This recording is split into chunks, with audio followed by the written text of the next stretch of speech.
Bonjour, moi je suis Yann Gordon, propriétaire des Potagers des Numains. C'est une entreprise maraîchère diversifiée en culture biologique.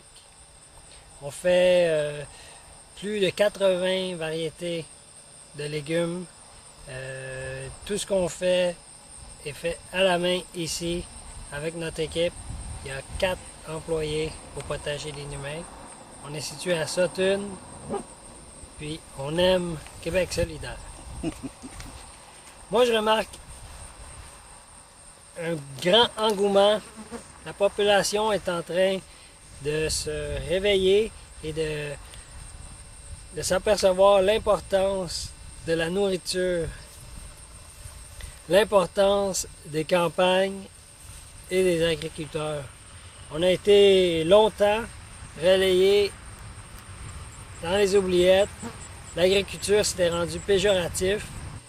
Donc maintenant, les citadins se rendent compte comment c'est important de savoir qui produit leurs légumes pour s'assurer qu'ils sont exempts de produits cancérigènes, des produits qui dégradent l'environnement, que les semences ne sont pas OGM, des organismes génétiquement modifiés, qui sont pour moi la plus grande forme de pollution en ce moment en agriculture.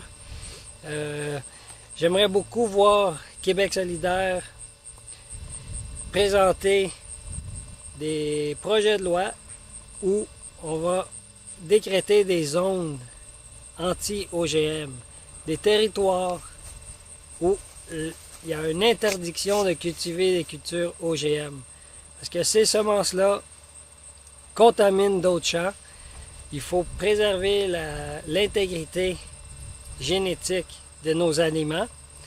Et en plus, les compagnies semencières et les compagnies qui font les organismes génétiquement modifiés peuvent nous poursuivre parce qu'ils ont contaminé nos champs.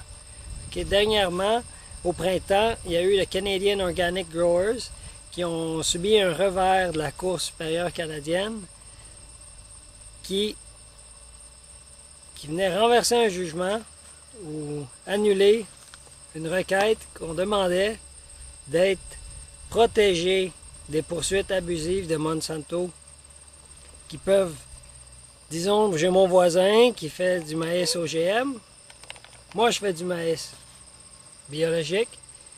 Moi, je dois m'assurer de ne pas avoir de culture transgénique. J'ai un certificateur qui vient inspecter que tout est bien, mais le pollen transgénique de mon voisin peut contaminer mon maïs. Et si Monsanto vient dans mes champs et qu'ils s'aperçoivent que j'ai un taux de contamination dans mes champs, bien, ils me poursuivent moi, comme si je leur avais volé leurs semences. Alors que c'est eux qui sont venus contaminer mes champs. The Canadian Organic Growers ont demandé de protéger les agriculteurs et on s'est fait dire que non, on ne va pas vous protéger, on va protéger la grande industrie pétrochimique.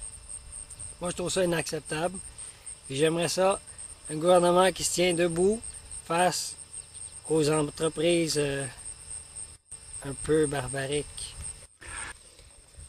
Il y a eu en 2008 la Commission sur l'avenir de l'agroalimentaire québécois. Le Parti libéral était au pouvoir. Tous les acteurs agricoles étaient heureux. Pas tous, désolé, l'UPA n'était pas heureux. Et tous ceux qui avaient un désir de changement étaient contents parce que le Parti québécois est lié avec l'UPA depuis toujours. Ils n'ont jamais voulu s'attaquer à rien qui déplaît à l'UPA. On s'est dit, les libéraux, eux, sont peut-être pas si liés, ils vont peut-être faire quelque chose. Ils n'ont rien fait. Ils ont mis le rapport dans les mains de quelqu'un de bien intentionné, mais qui était vraiment malade puis pas capable de prendre un aussi grand dossier. Après ça, ça a été passé à un autre ministre qui s'en est pas occupé. On a fait le livre vert de l'agriculture qui est rien. Ça fait juste donner les grandes lignes du rapport Pronovo et dire que le gouvernement est en faveur. Il n'y a aucun engagement, il n'y a aucun échéancier, il n'y a rien. Ils ont encore gaspillé des millions à créer des promesses. Tandis que le rapport Pronovo donnait des mesures concrètes applicables. Ensuite, il y a eu le rapport Saint-Pierre sur le programme de soutien financier qui demandait des changements pour aider les agriculteurs de moyenne et petite échelle. Parce que pour l'instant, les programmes de soutien financier sont vraiment faits pour cibler les intégrateurs. C'est les intégrateurs et les industriaux agricoles qui profitent de ces programmes-là. Ces programmes-là sont surtout faits pour le maïs, le soya, qui sont des cultures déficitaires depuis des décennies. C'est basé sur l'agro-industrie, sur la destruction. On a demandé des changements, il n'y a rien qui a été fait.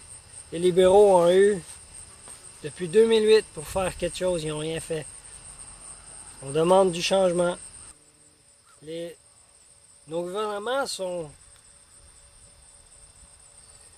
ils se font mater par l'agro-industrie. L'agro-industrie, je pense, c'est-tu le plus gros lobby au Québec? Je crois que oui. Puis je crois que ils sont très influents et ils savent comment manipuler les lois, puis les réglementations, puis les différents paliers gouvernementaux. On a des terres agricoles qui doivent être décontaminées tellement il y a eu des pesticides. On a dans le coin de Saint-Rémy puis Montérégie des cours d'eau avec des doses surélevées de pesticides, d'herbicides. Tellement que le gouvernement a voulu bien paraître. Ils donnent des subventions pour convertir des industriaux en biologique pour diminuer, disons, la pression sur ces cours d'eau-là. C'est bon. Moi, je suis content qu'il y ait moins de pesticides utilisés, mais leur politique vise tout le temps les gros industriaux. Et si tu es petit et tu fais un chiffre d'affaires de 200 000 $, ben, t'as rien. Il y a plusieurs nouvelles fermes, mais c'est des petites fermes. Puis eux, ils ne sont pas ciblés par les mesures de soutien financier. Ils ne sont pas ciblés par aucun encadrement. Il faut se battre, il faut aller à la financière agricole pour dire qu'on est viable. On se fait virer à la CPTAQ. On se fait interdire accès à la terre en disant qu'on veut des trop petits lopins de terre. Moi ici, je cultive 5 hectares. On est 4 employés qui travaillent ici temps plein. Si ça, c'est pas viable, je sais pas c'est quoi viable.